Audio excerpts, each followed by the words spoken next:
Well, folks, right in the heart of Brisbane there was and is a mountain of gold. These are all the mines on Brisbane's Mount Coot-Tha, the mining claims. And there are more. Right? There are more. They were digging holes like this, video courtesy of Cam Carter, and you don't dig through rock like this if you're not finding any gold. All right, all this, they didn't find much gold. I think they did. They thought they were going to find this. I'm sure they did. And they really hoped they were going to find something like this, which I guarantee you they did not. However, what they probably found was this. This is gold in pyrites and quartz, in quartzite, which is what Mount Coot-Tha has lots of. These hard people. So anyway, let's have a look at it, because it is quite interesting. It's right in the middle of town. If you dig the vibe, like and subscribe. Let's rock. Rocking with T-Rocks, he's the man, he'll show you what it means. From our mystic shores to outback sands. Rocks, he's your guide to our ancient land. He's your guide to our ancient land.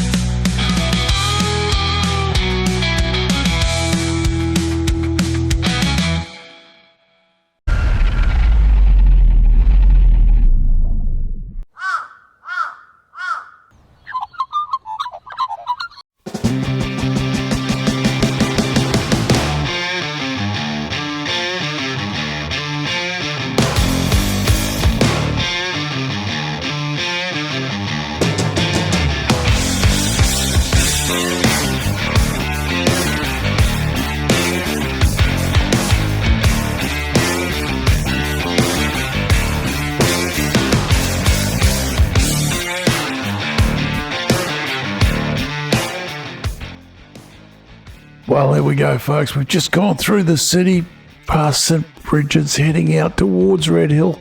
Just have a quick stop. There's the old Indooroopilly Hill there, Mount Indooroopilly. It's not what it's called. I'll think of it one day. We're looking along the Walter Taylor Range here, and we're going to have a look at Brisbane's Mountain of Gold. There's the old Mount Coot-Tha quarry there. And this valley in front of us, which is Ithaca Creek West, contained quite a few gold mines, contained a few other relics too, actually. We'll have a bit of a look at that in this video. And it's down in those trees. Unfortunately, the trees have grown back. This place was pretty much clear felled in the 1800s. All the hoop pine was cut out. All this forest was cut out. This is all regrowth. There's the old television stations, Channel 10, the ABC, couple of repeaters there. Those antennas look a bit scabby in Google Earth, don't they? And this creek bed here, there's a big lens of quartzite in there. And this little valley here, which is Ithaca Creek East, with Hogwarts down there, this also contained quite a few gold mines. Where all the gold came from, I can't tell you. I don't know. Mount Coot-Tha Quarry, awesome spot. Just going to nip over here to Indooroopilly, because there was a heap of mining going on at Indooroopilly. That's the right building there is the University of Queensland mine. That goes down a long way. That was a silver lead mine. There is also a zinc deposit down there. And it was also the location of Queensland's first uranium processing plant. And it's there's Indooroopilly Shopping Centre. And the bridge just off shot there is also got a gold mine under it. Let's have a look at this a little closer.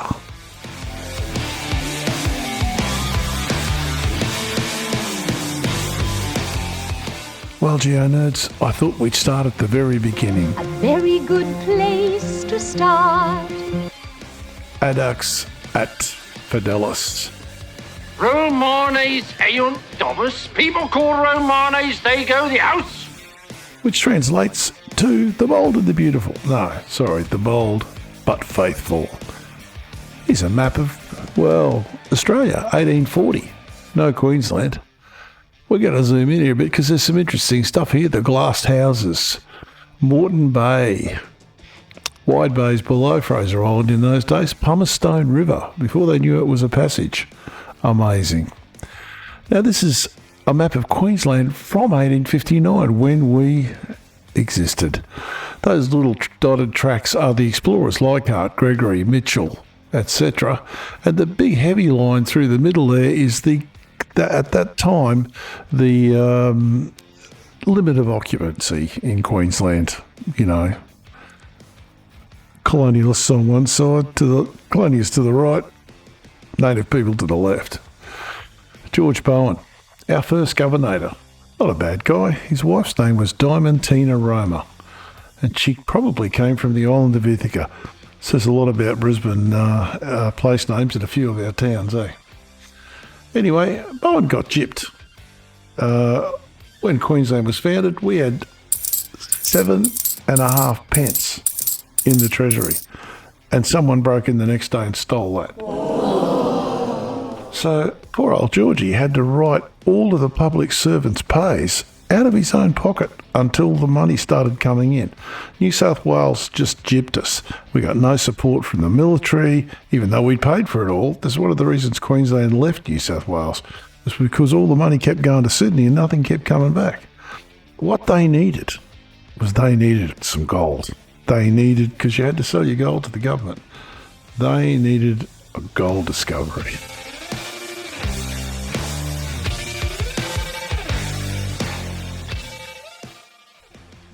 Now, gold had been discovered near Gympie in 1851, but the main field was yet to be developed. And all the money that had come from that original discovery had been taken to Sydney, and you guessed it, never seen again. A sign of things to come. So in 1867, the Queensland government offered a £3,000 reward for the discovery of a working goldfield in the colony. Now that's big bickies. That's nearly $1 million in today's money. And back then, 3,000 quid made you a very wealthy person. The reward was paid to James Nash, who discovered gold in Nash's Gully near Gympie. This discovery led to a gold rush, and Gympie became known as the town that saved Queensland. But as his new discovery was a bit close to an existing discovery, Nash could only claim £1,000, which he was entitled to under Section E under the proclamation, and had he been a few more miles away, he would have got the full 3,000 quid. Now, as a side, Gympie was originally called Nashville. Really. But it was renamed to Gympie after a local native word for the stinging tree, the Gympie. Evil tree! Go about your wicked foul business. Now, just a word of advice. Don't even go near this evil plant. You will regret it. Yes, the fruit is edible, but just don't. Just eat your trail mix or your Mars bar. Leave this thing alone. It is just the most evil plant in the Australian countryside, without doubt, and it's all around Brisbane. It's all through our national parks. I've seen it growing in creeks in the middle of Brisbane. This stuff is evil. I've never seen one with a don't touch label on it like this, but maybe that's a new thing.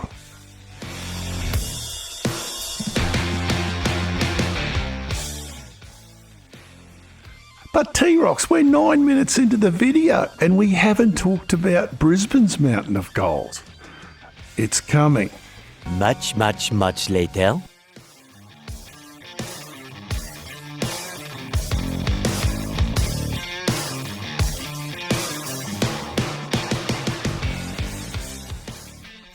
Well, folks, this is Brisbane's real Mountain of Gold, Mount Coot-Tha, and the Walter Taylor Range. The red bit is the Indooroopilly granite. The light grey bit is the metamorphics. They call them hornfells, where that shale has been cooked by the granite. There's a few spots there. And you have East and West Ithaca Creek valleys, and that's where the mines were. And we'll have a look at that detail in a bit. And over the back, by the way, you see another patch of granite in the background. That is also a gold area, Brookfield, Bullenvale, out that way. So let's have a look, because you can see this granite well cooked that shale. Let's have a look at what Mount Coot-Tha was like a little while ago. So here we are, this is 1911, pretty undeveloped, Not many roads, just a track across the top of the range, and a few roads proposed. Yeah, Henry George Simpson up there. And this is in 1921, and you can see it's starting to take on a bit of shape. We've got East Ithaca Creek, the dams have been built by now, and that access road to the summit is actually finished. Well, I'd hate to think what it is. This is up in 1940s. Now, in the 1940s, we started to have the military use this as a mine and torpedo repository. And what I'll do is I'll bring these mines up, because these mines are contemporary with this. Now, there were about 12 that were registered and about 4 or 5 that were worked officially. Now, you know, gold miners don't like filling out paperwork. Let's have a look at it on a map now. This is from 1946. And as you can see, this is where the mines are. And you can see the clearings that relate to the mines. I don't think you can actually see the mines because they're underground, but they cleared areas. They put little sheds and places in to leave their gear. And you can see them down there with the tracks leading to them. And if we also have a look at the bottom half, you can see the torpedo buildings there from the military. And this is in the bottom half. Now, most of the real mines, the ones that are registered, are in East Ithaca Creek. But I assure you, there are scratchings all over this mountain and on the backside as well.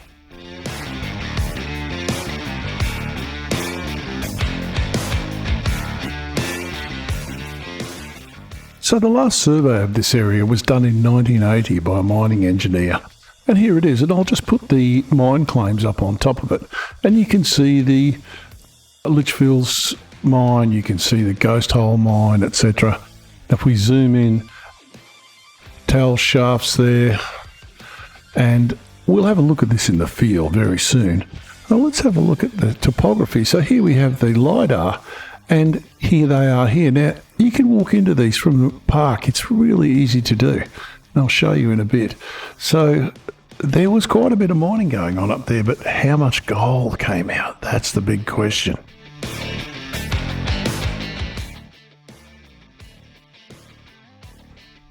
So as you walk into these mines, you come past some old infrastructure. Here's some dams, weirs, or leats that these men used to provide water for their machinery, probably for their horses, still the 1920s and 1930s. And they probably needed it to drink. Well, I don't think I'll be drinking that in any hurry. And so these images, by the way, are courtesy of Adventures with Grunt. Great channel, link in the description. Grunt went and took all these photos. Why should I? They're just perfect. I couldn't do them any better. Bit of old infrastructure there, a wooden tramway so they could get the ore down to the crusher, etc. And this stuff is all still there. Now, there's some more images coming up. They were taken at different times, and you'll see this place varies dramatically depending on the vegetation.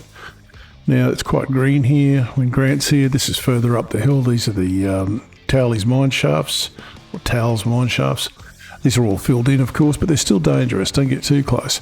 The reason I'm showing you this is that rock you can see is quartzite. It is cooked metamorphic sandstone. There's bits of it lying all around here as well. It's all in the thing because that's where the gold was. The quartzite got shattered, the hydrothermal liquids got into it, and there's little tiny quartz veins in there that contain sulfides, and they contain gold. There's another shaft. There are shafts up here. There are pits, there are shafts, there are trenches all over Mount Coot-Tha. Very few of them are on any survey maps or any mining maps because, you know, these guys didn't like doing paperwork. And they've been filled in. Well, as you can see, not filled in. Miners are grubs. They dig a hole, didn't find anything, they just rack off, leave the hole. It'll be right, it'll fill in the next 1,000 years or so, it'll be fine.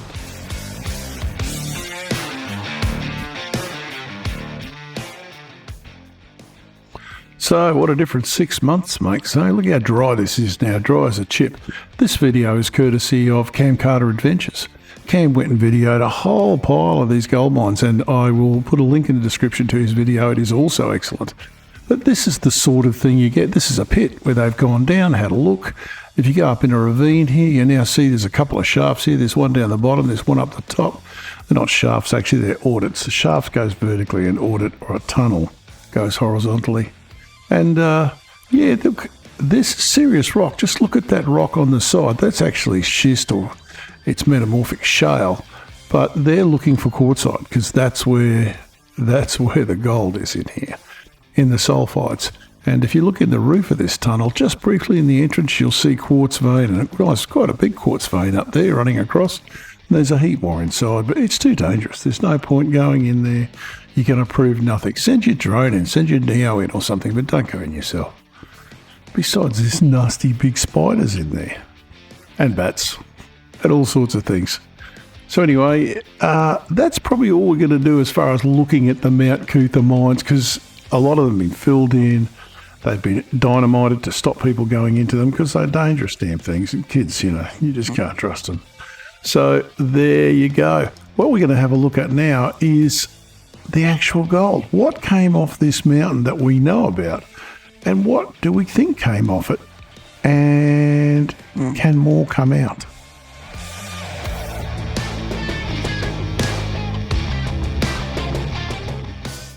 Australia is one of the top gold producing countries in the world and has been for a very long time.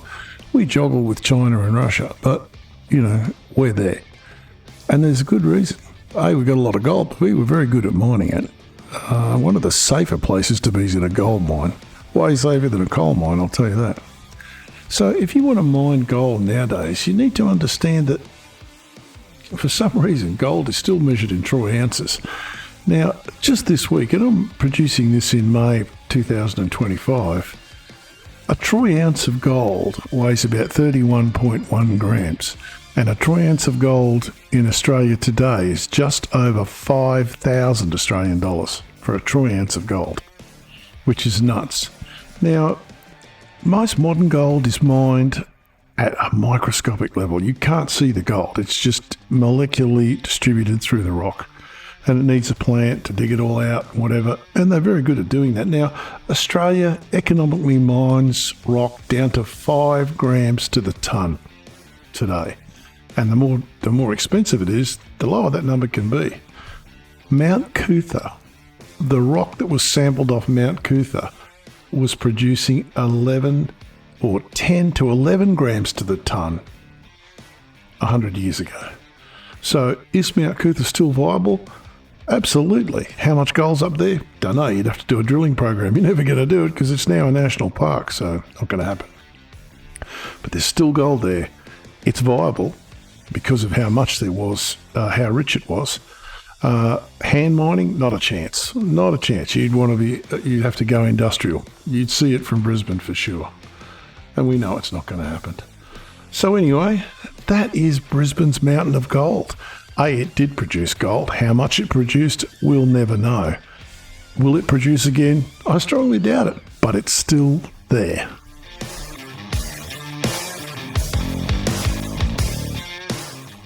Well, folks, just a couple of more things. In 1839, surveyor James Warner cleared the highest point on the Walter Taylor Range, which is now where the cafe is.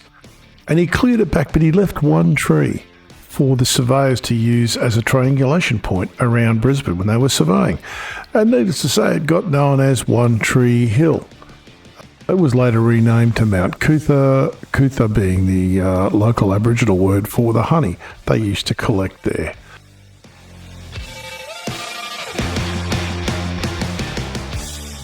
Well, folks, if you think Mount Coot-Tha is mineralised, this is Indooroopilly. These are the mining claims and the mines that have been executed at Indooroopilly in the last 100 or so years. It's just insane. Lead, silver, zinc, gold. It's amazing. And I had a lady who worked for me who brought me in a piece of opal. She lived not far from Indooroopilly station, and they had a pool dug in their yard. She found this nice looking rock, and it was a piece of black fire opal. So goodness knows what else is in the Indooroopilly area. That's another video. Anyway, as usual, thanks to all you new subscribers. I see you coming on board. Much appreciated. If you have a friend you think would like this gear, please flick them my way. It is appreciated. And of course, if you dig the vibe, like and subscribe. And remember, geology rocks. Keep rocking. T-Rocks is out. Surely you can't be serious. I am serious. And don't call me Shirley. I want to go on that ride, Daddy. Me too, son. Me too.